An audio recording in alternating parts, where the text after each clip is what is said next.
rekamannya juga masih tak simpen sih, punya saya yang tahun 2010 itu. Oh, dari 2010 berupa udah. kaos. Ya, Oh iya iya. ya ini beliau yang dari Indonesia ya, seperti Hmm. ini. Ini tahun 2010 kitanya mengadakan seperti ini. Tapi kalau PSI-nya kan tahun 2013.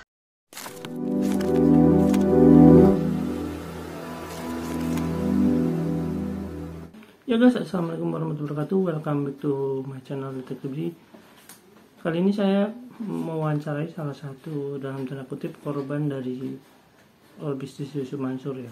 Jadi belakangan ini kan beredar wacana pertanyaan mengenai Yusuf Mansur. Jadi apakah Yusuf Mansur atau Jam'an gitu, yang menurut Pak Darso nama aslinya Jam'an. Jadi saya di sini cuma mau menegaskan bahwasanya tetap kita mengedepankan praduga tak bersalah. Jadi kita nggak boleh menjustifikasi seseorang tanpa proses peradilan yang jelas, itu yang telah ingkrah menurut peradilan.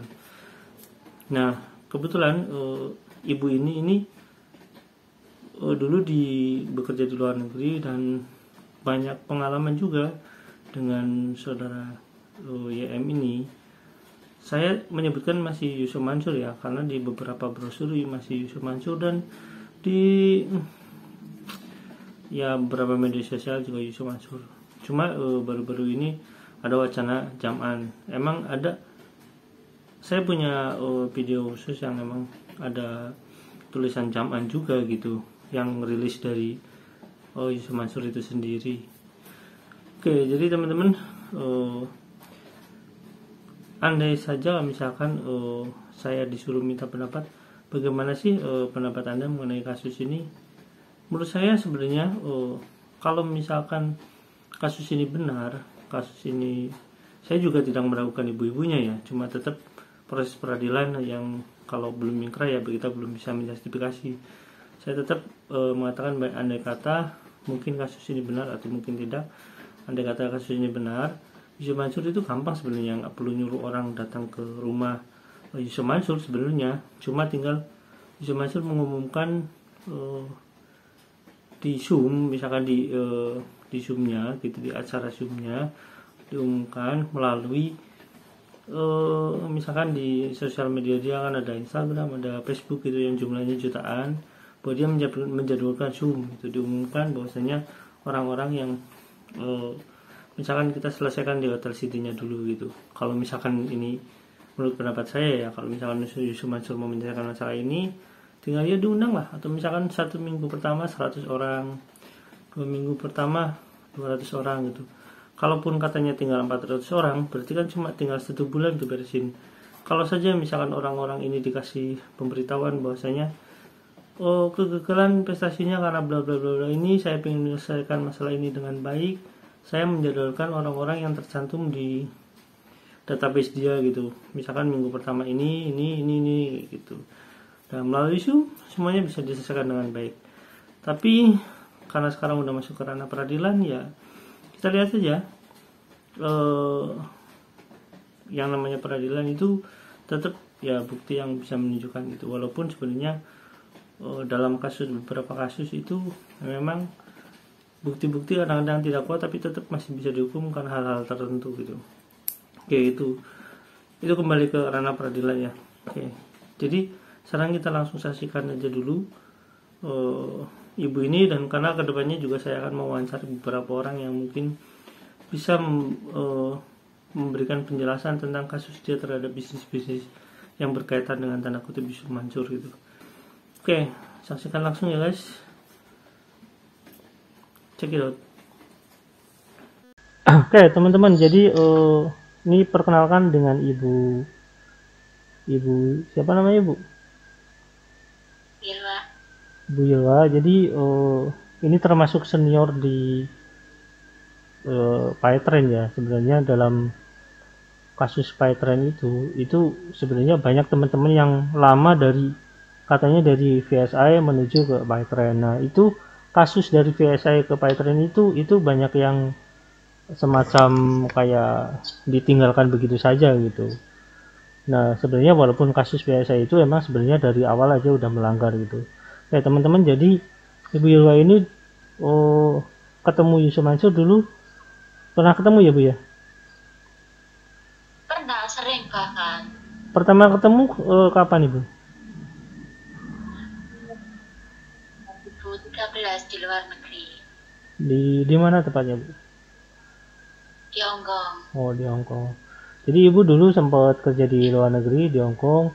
Mungkin teman-teman ada yang pernah tahu kan, ada yang pernah buka kayak channelnya Bunda Neno kayak gitu ya. Ini Bu Yulwa udah pernah ada di sana, cuma Bu Yulwa itu nggak detail mengenai kasusnya, cuma cerita tentang kasusnya tapi ranah kasusnya kurang detail gitu. Nah Ibu, sebenarnya gini, saya mau tanya sebelum lanjut ke permasalahan Ibu, saya mau tanya sebenarnya Ibu sampai dengan kasus kayak Yusuf Mansur sekarang dilaporkan itu sampai masuk peradilan itu sebenarnya setuju nggak sebenarnya secara pribadi gitu? Secara pribadi saya, Iya sebenarnya pinginnya sampai Yusuf Mansur masuk penjara atau enggak sih sebenarnya gitu? kalau itu yang diinginkan Yusuf Mansur yang terbaik, ya kita mah korban, gimana kalau emang itu solusinya. Ya, tapi Karena sebenarnya ya dalam sudah, hati Ibu, sebenarnya dalam hati Ibu kalau misalkan nggak mau kan apa namanya sampai terlalu jauh ke arah sana sebenarnya kan? iya, Kalau bisa kalaupun misalkan kalau beliau, bisa diselesaikan dengan ketemu langsung misalkan ya. Apakah Ibu kalau misalkan iya, secara baik-baik itu Ibu setuju nggak kalau misalkan kita ternyata gini dalam satu waktu itu Yusuf Mansur ya udah deh kita ketemu bareng nanti biar saya memfasilitasi. Apakah Ibu mau nyabut iya, laporannya nggak? iya, kalau dulu sempat ketemu dan beliau punya etika baik untuk menyampaikan keluhan kami sebagai mitranya, sebagai leadernya, ya insya Allah nggak sampai terjadi seperti ini. Tapi kan sekian lama beliau tidak punya etika baik untuk bertemu sama kami. Sedangkan kami sudah mengadukan ke kantornya juga di Bandung, Jalan Soekarno-Hatta. Saat itu sama stafnya beliau juga tidak ada respon yang memuaskan atau tidak dikasih solusi yang terbaik karena beliau menunggu Pak Yusuf Mansur juga untuk memberi solusi, tapi beliau tidak berkenan mendatangi kami saat itu tahun 2014. Oke, jadi intinya teman-teman sebenarnya teman-teman itu bukan pingin apa ya namanya menjelekkan nama ulama sebenarnya gitu. Kalau misalkan bisa diselesaikan dengan baik, Yusuf Mansur benar-benar karena gini beberapa waktu lalu kan Yusuf Mansur bilang mereka kan yang nggak mau apa namanya menyelesaikan masalah ini katanya menuduh para ibu-ibu ini sebagai yang korban tapi juga dituduh juga gitu. Padahal kan sepengetahuan saya di beberapa video mereka sebenarnya nggak mau sampai masuk ke ranah pengadilan juga nggak mau kalau misalkan Yusuf Mansur emang benar-benar beretikat baik gitu. Dan sebenarnya kalau secara pribadi saya Bu, secara pribadi ya Bu ya, saya secara pribadi kalau misalkan Yusuf Mansur beretikat baik, sebenarnya sederhana Bu. Kita bicara ngobrol zaman sekarang ya Bu ya. Yusuf Mansur katanya kan punya tim IT gitu. Ya menurut saya kan kalau Yusuf Mansur emang niat ya tinggal dijadwalkan aja tanggal berapa, bulan berapa, Yusuf Mansur siap untuk ketemu, nggak perlu ketemu langsung, boleh pakai Zoom, kan bisa tuh, pakai Zoom sesuai dengan ID yang terdaftar, gitu, sesuai dengan ID yang terdaftar. Nanti kalau misalkan di sana kan Yusuf Mansur bisa mengumumkan nih dalam IG-nya, pokoknya dengan ID yang ibu kan waktu daftar itu kayak misalkan kayak PSI aja kan ada ID-nya kan,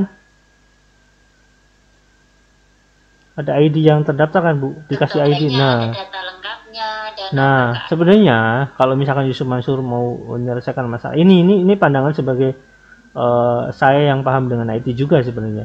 Jadi kalau misalkan Yusuf Mansur mau menyelesaikan masalah ini dengan emang benar-benar pengen clear gitu. Yusuf Mansur kan punya data nih, misalkan kayak teman-teman yang punya video atau misalkan oke yang paling disorot sama Yusuf Mansur katanya Hotel City misalkan ya. Atau sebenarnya patungan aset itu kan ada, itu wujudnya ada, cuma ya nanti saya jelaskan lah lebih lanjut. Kalau misalkan semua data-data itu memang nggak mungkin nggak ada sebenarnya kalau misalkan itu transfer. Kalau misalkan itu transfer pasti BI punya rekaman dari sampai kapan tahun yang lalu pasti punya. Karena apa? Karena BI bisa ngeban satu suatu ID perbankan, kan mereka bisa ibaratnya kayak ngeblokir kayak gitu. Jadi kenapa bisa ngeblokir itu? Karena BI punya akses untuk ke sana. Jadi kalau misalkan Yusuf Mansur emang niat, dari data transfer aja bisa gitu. Sampai rata-rata kan yang data transfer kayak gitu kan pasti ngasih tahu nih nomor rekeningnya berapa, terus ID-nya berapa kayak gitu. Sebenarnya dari email, dari kayak gitu, dari minimal dari data transfer yang ada di BI aja. Itu kan semua datanya ada. Karena begitu punya nomor rekening di BI itu ada namanya, ada nikna, ada semuanya. Nah, misalkan Yusuf Mansur niat, kalau Yusuf Mansur niat tinggal ngasih tahu nomor ID ini misalkan sekian sekian sekian sekian, silakan daftar masuk ke link Zoom sesuai dengan ID mereka dan jumlahnya sekian sekian orang. Kita nanti dijadwalkan sekian. Nah, nanti dikumpulkan, nanti ada host di Zoom-nya, nanti dicatat nih yang belum dibayar siapa aja. Karena kalau misalkan mau menyelesaikan contoh yang Hotel City aja, kita kan ibaratnya selesaikan dulu nih Hotel City semuanya, selesaikan semuanya kayak gitu. Yang mau FVD nanti selesaikan terpisah lagi. Sebenarnya kalau misalkan Yusuf Mansur emang bener niat, kalau niat, karena kenapa saya larinya ke niat? Karena nanti saya akan bahas kenapa ini harus diselesaikan dengan teman-teman harus melangkah secara hukum gitu. Karena emang Yusuf Mansur emang kalau dalam kategori hal bicara kemudahan yang sekarang itu nggak ada niatnya. Kalau dia niat nggak perlu ketemu orang lah. Ibu juga nggak perlu ketemu kalau misalkan emang Yusuf Mansur kan punya datanya nih. Ada namanya, ada foto ibu, ada nik ibu. Asal ibu kasih tahu nih berapa nik ibu, tanggal lahir, terus nama ibu kan bisa. Kayak gitu. Terus alamatnya kayak gitu kan semuanya ada lah. Kalaupun ada 1-2 orang yang pindah alamat, tapi kalau nomor rekening itu saya kasih tahu ya Bu ya. Walaupun ibu pindah alamat nih, ibu bikin rekening baru. Ibu bikin rekening baru nih di bank apa kayak gitu. Nah, dalam histori rekening perbankan itu, bank itu tahu ibu dulu alamatnya di sini gitu. Bank itu tahu. Walaupun ibu bikin rekening baru, bank itu tahu. Karena ya kan saya sering berhubungan dengan perbankan untuk masalah payment gateway. Jadi saya pernah berpindah-pindah kan karena emang saya harus menyesuaikan dengan domisili. Misalkan saya menikah, misalkan kayak gitu harus pindah. Yaitu terus misalkan saya bikin perusahaan harus menyesuaikan dengan alamat PT tersebut. Saya terpaksa harus pindah. Nah, ketika saya membuat rekening baru, baik rekening pribadi maupun rekening perusahaan, bank itu tahu bahwa rekening pribadi saya ini dulu alamatnya di sini. Nah, sekarang pindah ke sini. Ini pokoknya mau pakai alamat yang baru kayak gitu. Ada semuanya. Karena di NIK aja udah ketahuan. Karena BI mau ngecek apakah ini diblokir sama BI atau enggak, itu tinggal dicek nicknya berapa. Kalau cek nicknya, oh ini udah kena blokir itu, karena ada masalah kasus ini biasanya ada. Ya, jadi kalau misalkan Yusuf Mansur emang niat mau menyelesaikan masalah satu persatu, itu ya bisa dengan sangat mudah malah. Misalkan dicicil nih per 100 orang di Hotel City misalkan, ya bisa mudah banget malah. Tinggal diumumkan. Kan dia Instagramnya jutaan tuh ya Bu ya, atau dengan Facebooknya jutaan. Itu kan pasti ditonton banyak orang. Dan orang-orang yang kayak korban Hotel City atau misalkan dalam tanda kutip ya, korban Hotel City itu pasti melihat, oh saya masuk nih dalam daftar minggu depan atau misalkan bulan depan tanggal sekian. Pasti mereka juga nggak akan nuntut Bu. Saya yakin kalau misalkan udah terjadwal seperti itu, apalagi Yusuf Mansur mengatakan bahwasanya kita mengalami kegagalan, tapi saya tidak memberikan laporan karena hal sekian-sekian, karena hal-hal tertentu. Saya mohon maaf dan saya mau mengembalikan. Pasti nggak akan ada tuntutan saya rasa. Permasalahannya kan selama ini Yusuf Mansur itu tidak pernah memberikan laporan kepada investor. Juga semacam kalau ditanya, beberapa orang katanya kalau ditanya masalah kayak gitu, malah dia memberikan klarifikasi kayak misalnya ibu-ibu ini. Contoh yang tahun 2020 ya, malah ibu-ibu ini mau pada dilaporin kayak gitu. Itu faktanya, karena dia membuat pengumuman di Instagram. Jadi emang kalau bicara dari tahun 2020 yang saya tahu, karena historinya 2020 yang saya tahu itu, emang Yusuf Mansur nggak ada itikat baik kalau dalam posisi seperti itu ya Bu ya, sampai masuk ke ranah pengadilan. Oke, kita masuk ke ibu pribadi ya. Saya akan menanyakan detail masalah ibu dari sebab musababnya ibu sampai ke sana dan kerugian apa saja, dan apakah ibu atau misalkan perusahaan ini wajib bertanggung jawab atau tidak gitu. Karena ada gini Bu, saya kasih tahu. Ada kegagalan yang disengaja, ada kegagalan yang emang ketidaktahuan, ada kegagalan yang emang posisinya kegagalan murni dalam perusahaan. Misalkan kita kemarin waktu perusahaan hotel kayak gitu, misalkan terdampak COVID misalkan kosong. Nah, tapi kan kalau Hotel City kemarin kan sempat dipakai untuk kayak asrama singgah untuk karantina. Seharusnya kan waktu itu Hotel City juga baik-baik saja gitu. Contoh seperti itu. Ada kegagalan yang nggak disengaja gitu. Karena sebab musabab tertentu atau karena overmah. Nah, mungkin nanti saya akan tanya Ibu sampai ke sana. Karena kasus Ibu ini termasuk kasus yang paling awal. Berbeda dengan kasus Hotel City gitu. Oke, saya tanya langsung ya Bu ya. Saya akan tanya dulu. Ibu kenal Yusuf Mansur tahun berapa? Pertama ketemu? Pernah, kurang lebih tahun 2013, 14, 15, sering kali beliau. Pertama ketemu 2013 ya? Pertama ketemu 2013. Oh, 2014 Ibu udah bikin di sini udah ada VP Ibu. Jadi 2013 mungkin udah ketemu ya? Iya, kurang lebih iya, tahunnya mungkin akhir ya. Terus tahun 2014 Maret juga ketemu, tahun September lagi ketemu lagi, sering kali kita ketemu. Nah, Ibu dulu posisinya untuk PSN tahun 2013, karena saya donatur aktifnya beliau wisata hati itu sejak tahun 2010 Mas. Oh, dari 2010 Ibu udah sodako gitu? Iya, donatur aktif ya sodako. Wisata hati. Donatur dengan sodako, sodako kan? Ibunya sodako, Hah? Ibunya kan sodako sebagai, kalau dalam wisata hati, program wisata hatinya berarti Ibu sebagai donatur gitu. Kalau Ibu sendiri kan niatnya sodako kan? Ya, jadi dari 2010 Ibu udah sodako, udah sodako ke program Yusuf Mansur, karena wisata hati mau program Yusuf Mansur. Nah, Ibu pernah bikin acara di Hong Kong. Yang saya maksud 2013 kan PSI-nya ya. Iya.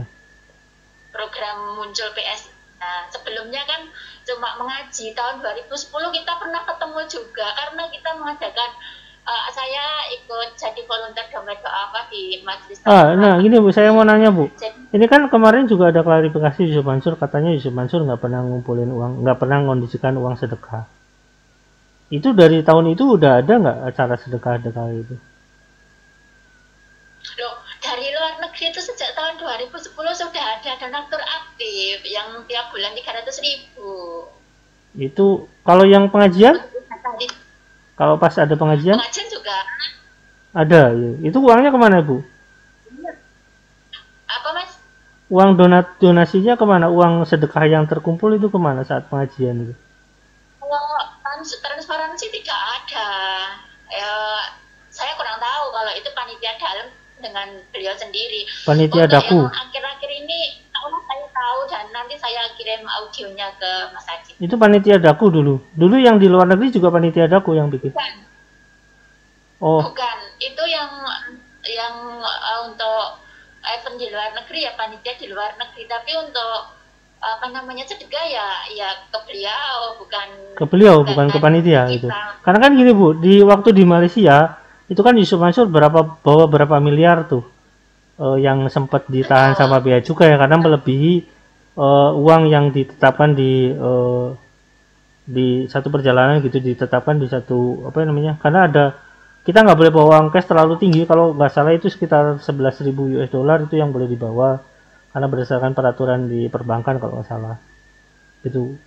Nah waktu itu kan bawa miliaran tuh di Sumenso sampai ditahan di bea cukai dan mungkin ditanya-tanya gitu uang apa kayak itu, dan mungkin kena pajak juga gitu. Nah pasti kena pajak lah karena melebihi batas nominal yang dipakai. Nah itu yang bawa kan Yusuf Mansur. Nah cuma yang video-video yang baru dia katakan nggak pernah membawa sepeser pun katanya. Ya mungkin dia nggak bawa langsung, mungkin tim dia yang bawa, nggak jijing dia mungkin. Jadi pada saat pengajian dulu Ibu juga sama yang bawa tim. Itu transfer ke rekeningnya beliau. atau ditransfer ke rekening beliau. Ke rekening beliau Iya, berarti ya kurang lebih karena di luar negeri juga ada penggalangan gelas sorban. gelar sorban sama kayak di Indonesia. Itu di video kan banyak tuh di YouTube ya Bu ya. Jadi pada saat awal aja Ya, udah dari dulu udah sering kayak gitu kan ya. Jadi dari awal ibu juga sebenarnya betul. panitia sendiri itu enggak, ya uangnya ditransfer ke Yusuf Mansur gitu.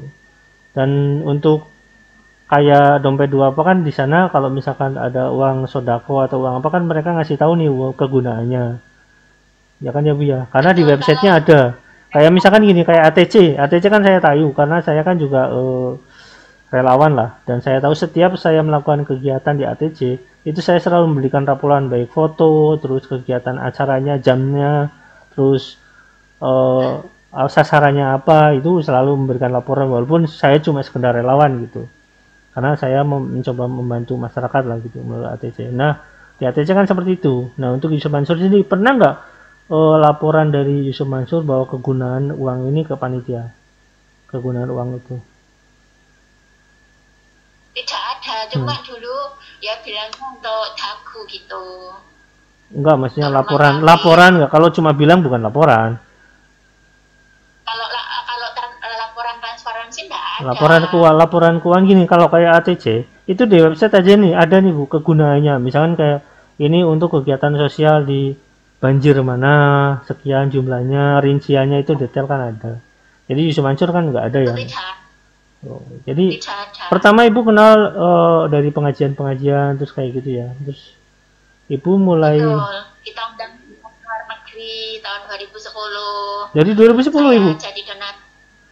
Dari 2010 udah diundang sama Ibu. Iya, udah diundang sama kita majelis taklim yang di luar negeri. Tapi Wah, kan belum ada apa program PSI. belum ada program VSI. Ya, Oke. dulu wisata hati.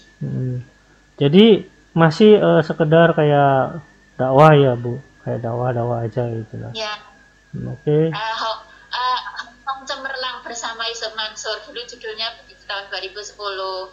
Nah Saya jadi punya apa namanya kenang-kenangannya juga masih tak simpen sih, punya saya yang tahun 2010 itu dari 2010 berupa udah. kaos.